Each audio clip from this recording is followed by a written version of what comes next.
up a lot of your time. 365 Days of Fiddle Tunes come about. How did you get involved with this? Well, I became friends with Steve Jacoby a few years ago, and I did a show down in Pennsylvania for him, and so we got talking about fiddle music, and actually we both we started a little game that we played called Tune Tag. So we would we send each other a tune at a time, and then that person has to send back, and that sort of thing. It's just kind of silly, but and so then he asked my opinion about starting a fiddle video library, just for people to post a fiddle tune. And so I said, yeah, thanks. I said, that's great. And then he went on then from then to say, I think I'd like to do, because a lot of people do a tune a day, like Patty Costrock does that. A lot of people do a tune a day or a tune a week or whatever. And he said, what would you think about doing a project that's a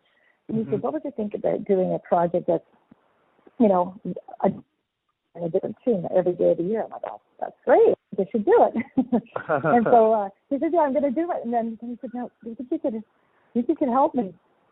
And I'm like, I don't have a lot of time. But he said, well, could you just send out the reminders? And I'm like, yeah, okay, sure, I could do that. And then it's become quite a project. And then Robin, he said, now, do you know this person named Robin from Massachusetts? And he said, she's offered to help. But he said, I don't know her, because I don't want to just count on some stranger that, and I said, listen, I said, I do know Robin. And I said, she is somebody that you could count on. And I have to say, again, it's a good thing there's three of us working on it. It's like, it would be, I think it'd be kind of impossible for just one person to handle the whole thing. And, especially when we're working and having our own lives on top of that, So it's such a great thing to bring so many fiddlers from like all over the world together. And I never imagined that it would get so big, Right. So it is a great project. Yeah, you were on it as well, right? I was. Yeah, I'm not a great fiddler, but I play, and that's all I can say. Yeah, no. But it's a lot of fun, Exactly, and it doesn't matter. So we have beginners, and we've got so many professional musicians from around the world, and then everything in between, and it's pretty nice.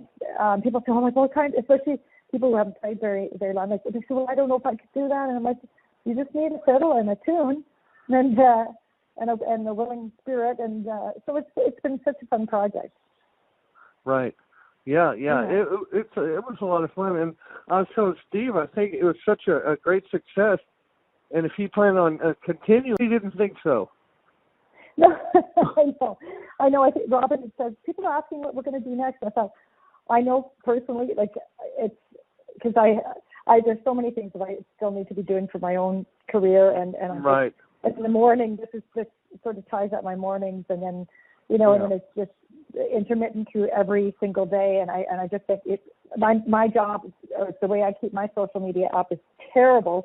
And I think of the time that I put into this, I'm thinking that's where I should be putting it into some of my own, promotion and social media presence. And so I don't think that I would continue, but so I'm glad to hear this. I'm sure he's tired out as well. So yeah, but it's been a great run. It has been a great run, and what's good also about it is, there are all those fiddlers. It's all in the library there, so people will be able to archive that and see all this stuff, years down the line. See this whole thing as it unfolded. Exactly, and Robin's been so amazing that way. Like I wouldn't know how to do half of what she has done to organize so much of this and to archive and to she's such a wonderful person, and but then just her skills in that regard, like it's so great that will be forever available. It's right. Pretty, absolutely. Pretty special. Yeah. Wow. Okay. Let me talk a little more about some of your personal stuff now. Do you think it's important for a student of fiddle music to concentrate on a specific regional style? Now, I know you're up in Canada. They play different, regional styles there, and they do in the States here too. Do you think that's important?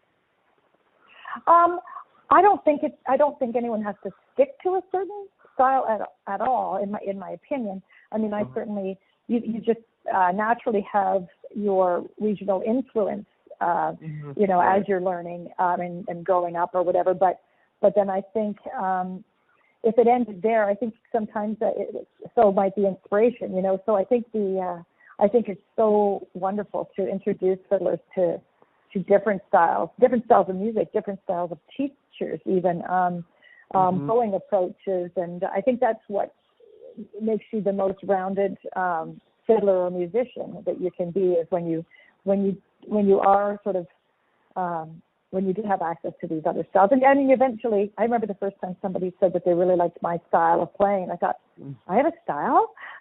Yeah, cool. Yeah, cool. So what is your style? What do you think it is? What do they think it is? What is your public, you know, your fans and stuff think your style is? Is it, you know, is it? I guess. I mean, I grew up in a very Scottish community. So a lot of my initial playing might have been sort of on the Scottish side, but I'm also from the Ottawa Valley, and the Ottawa Valley is huge. It's got its own style. Which kind of, I think, to me is more based on maybe Don Messer's music, the music of Don Messer, or Ian Townsend, and then in the Ottawa Valley too. We, you know, I'm a step dancer as well, so we always dance, you know, along with the fiddle music. So the step dance, and so I think and then we're also very close to Quebec, so we have a lot of the French influence. So I guess that's why I feel it's different influences. And so as far as my style, I have no idea what it is at this point. But, and I played a lot of country music too in bands, and so like I love Western swing. So I guess maybe the way you develop a style is, you know, just a melting pot of your influences, and you know, I guess, and then you just sort of follow the different streams of music that interest you most, and then that's what really adds character to each individual player, I think. Right. Well, what are you listening to now? What are you some of the music you're listening to now? Oh my gosh, it's so embarrassing to say. I don't listen often. Like in the car, I kind of like quiet. And I think that when I have quiet, I'm actually listening to the tunes in my head, and so I'm just about to put out a third book of original fiddle tunes, because that's my only time to just be quiet and think of being creative. So, but I'm a singer as well, so I love a lot of like Western swing, and sort of jazz kind of music, like that kind of speaks to me. But then I had so much country influence growing up too. So like I love old country is what I really love. And, I saw that video that you recently did about the first responders. Oh yeah, right. Yeah, that was amazing, man. That was just floored me. It was fantastic.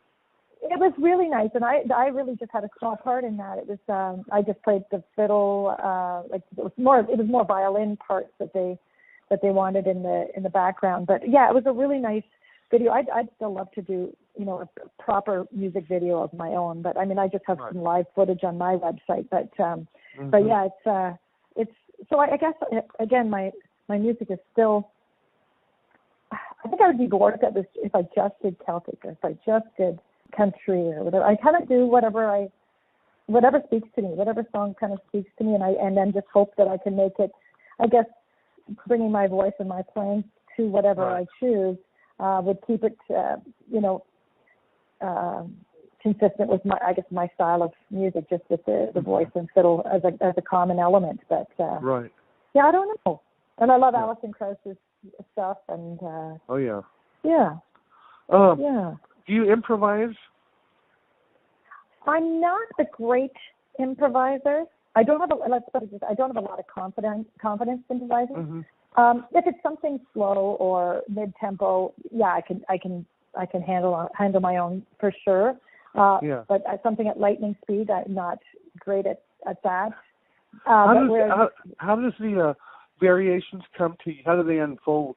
Spontaneously, or do you compose them in your mind while you're playing spontaneously, or do you compose them in your mind while you're playing it, or how is it a mixture of the two, or how does that work? I've always been interested in how people improvise and what their method is and how they do it.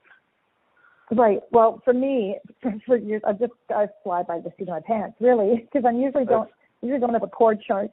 But if I can hear, so I kind of just wait for, a chord change, and then in that split second, I know kind of where I might need to go for it to work, and then I sort of stay there until the next. So I just wait until I hear the changes and then follow as quickly as I can. Right. But in the last few years, though, I have tried to imagine it, like in my head, like a melody, and then just play what's in my head. But you do have to know where a song is going, and oftentimes if I'm improvising, I'm playing on something that I've heard before. Right. So perhaps that's why I don't have a lot of confidence in it, because I'm not looking at a chord chart. I don't know where we're going, so I have to wait until the change happens. And I've always played with people who are really good at that. So I just say, nope, you go ahead. I take a pass any chance I can. So it's allowed me not to improve in that area. And do you think what's one of the most important things that you think is about playing the fiddle? Is it bowing, or is it timing, or is it rhythm? Is it what do you think the most important element of playing fiddle is? I would say to me, because I've done a lot of judging too over the years, and just for my own ear, I think intonation is absolutely crucial. So to be playing in tune, intonation and rhythm, those would be the two most important elements. I mean, of course, you can have great tone, but if you're playing out of tune, it's not going to be going to be very pleasing. And I think the most important physical element that one needs to bring to the table. I think everybody's so concerned with their left hand, but it's really the bowing hand or the bowing arm that's to me the key to the instrument. And I've learned that more and more over the years, that just how crucial the bowing is. It's right. Of course, the left hand is what keeps us in tune, but it's the bowing that gives us the rhythm. It's the bowing that gives us the tone. It's the bowing that gives us the articulation. It's really the magic is in the bow.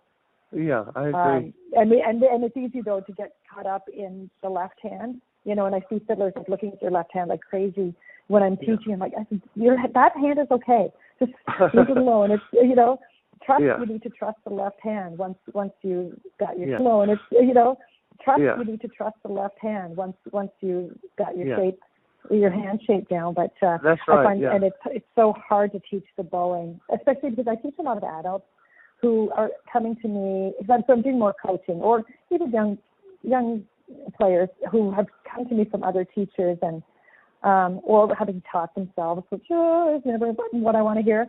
And so I'm doing a lot of undoing. So that's really hard to break old habits and to get them readjusted with maybe a new grip or a new bowling approach. So it's but I enjoy the challenge. But I also it's helped me realize just the harder parts of the instrument, because I learned when I was so young that as a kid you don't realize the difficulty in what you're doing.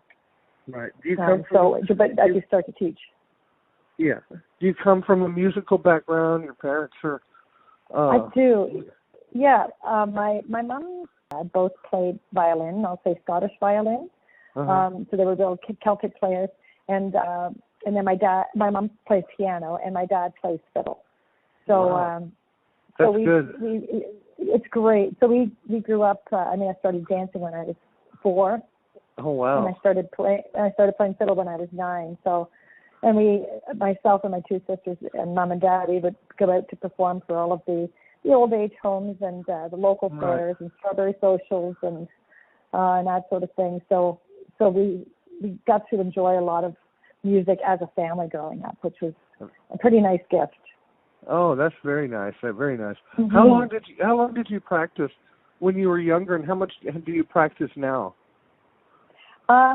When I was younger, we always had to practice at least half an hour a day, both in fiddle and in step dancing.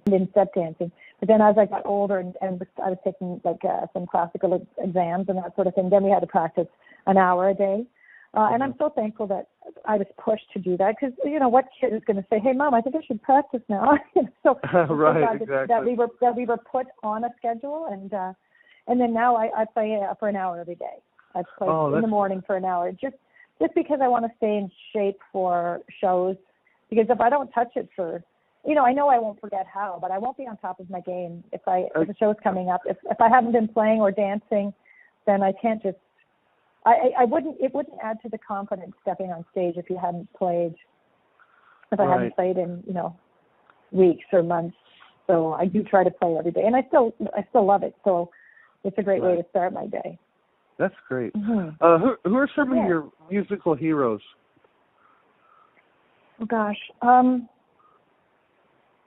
Well, I grew up listening to a lot of Don Messer and Graham Townsend mostly because that's who I danced to.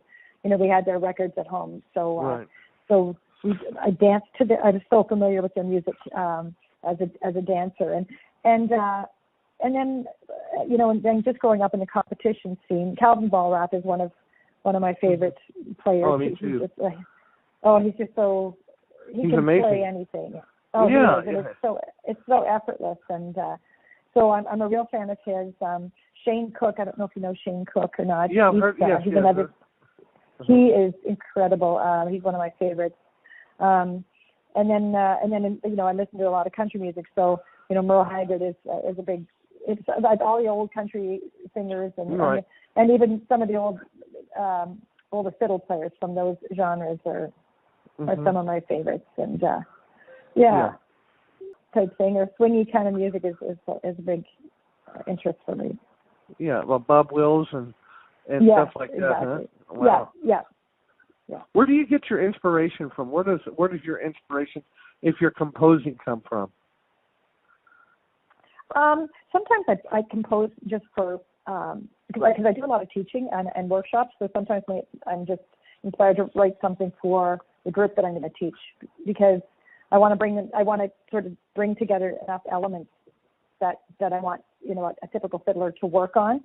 Okay. But so I guess some of those fiddlers that I was mentioning, like when I think what inspires me is when I hear a tune that I think is really cool. I'm like, and then I'll learn the tune, and then I go, okay, I wonder if I could bring some of those elements into something else that another tune that I'm playing. Or it's often people who inspire, like Steve Jacoby. I wrote a tune for him. It's called Jacoby's. I wrote a tune for him. It's called Jacoby's Jig. So when I have someone to write for. That inspires me. And there's a luthier in my hometown, and and he does so much for the community. So I was inspired to just write something for him. And so it's usually a person that will inspire me more than anything. Right. I think, yeah. Yeah. Well, that's good. Hey, what's one piece of advice that you would give to a beginning fiddler too? What would you tell them if they're just starting out on this journey? First, I would ask, depending on how old they are, if they're a young person, I would get them to play a little bit of piano for maybe a year. Just to get some of the rudimentary elements of music into their system a little bit. Right. And then I would definitely always discourage anyone from trying to learn themselves. trying to absolutely, themselves. yeah. And I would say, listen. I would say to listen to as much music as you can, as much fiddle music as you can, because I've got a lot of students who, they're going through the process. They're learning, the proper technique. They're playing well. They're playing in tune, but they don't spend time listening to other players or even dancing. Right. Dancing is helpful. If you just to get the rhythm into your psyche or your body, it's so helpful. And it's not something. I mean, it's what I did growing up, but just naturally. There was always music. We were always dancing. We went to dances on the weekends, so it was easy to be surrounded by that sort of thing. But to get people now to take some time out to go and buy some music and actually listen and pay attention to the nuances. And so as much as practicing, I would encourage. Do you have any shows coming up? What does your schedule look like? I do. I'm involved in. I've got 5 Christmas shows coming up with a guy from the Ottawa Valley here. His name is Wayne Rostad, and he was a television host many years ago. So he puts on this Christmas show called Christmas in the Valley, meaning the Ottawa Valley, and so I'm a featured guest on 5 of his shows in and around the area. So that'll be fun. It'll be singing, and I'll be step dancing. I'll be playing some fiddle, and there's backup singers and a full band, and so it should be a really magical show. There'll be some humor, and and it's kind of nice.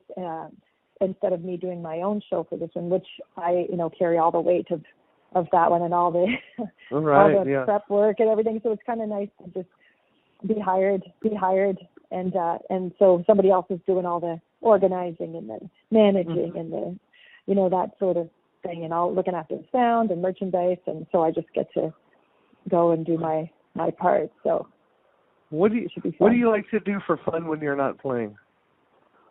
When I'm not playing music, soccer is my favorite. Wow, that's interesting. My favorite time. So yeah, I've always played soccer, and so it's kind of my one thing in my life that has nothing to do with music, because even my friendships and things, when I spend time going to do things with friends or going for dinner, every friend that I have is in some way related to music. Either it was or it is, or and so soccer is the only thing that I do that is completely out of any musical realm. Well, it's not so much out of dance, though. I mean, playing soccer you're right. Incorporate your dance. Get your. I don't know. Maybe that's what I was just thinking. You're absolutely right, and it's so funny because over the years, so many people who have come to me for step dance lessons, young people are, they're soccer players. And I said, it doesn't surprise me. And my soccer buddies will say, if I do something, you go, oh yeah, right, you dance. They go, that's where you get it. So right. I'm not fancy, but the agility, I guess that the agility and the footwork and balance, and I think it all does come into play. Yeah. I got one more question for you, Kelli. Do you think there's a difference between talent and skill? Yes. Okay. Yes, well, I do. What is it? Well, because I've got a lot of, I think. What is it? Well, because I've got a lot of,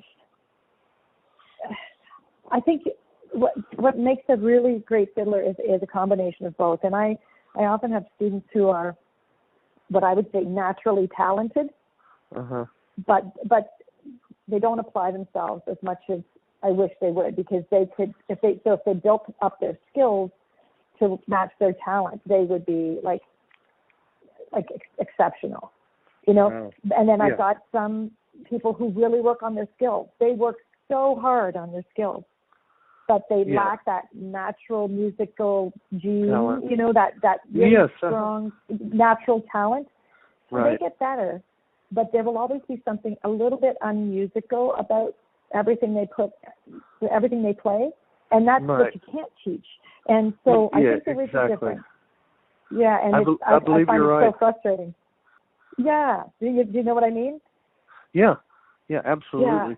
Yeah, I've seen students that I've had and people that I've known that it's something just doesn't sound quite musical. I mean, the notes are coming out, but it's like, there's no feeling into it or something. I don't know.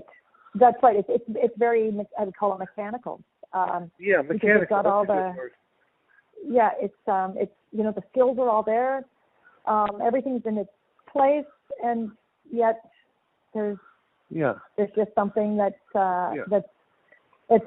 almost impossible to teach. So and then I would almost rather see that though than when I see what I'll say talent sort of going to waste. When I see that I just wish so badly that they would grab on and run with their natural talent. And, absolutely. But they're like, I think they're just not really into it, even though they have so much potential, and it's hard to see that I can only do so much, and I can tell the parents what, how much, promise I see in them, but if they just aren't interested, then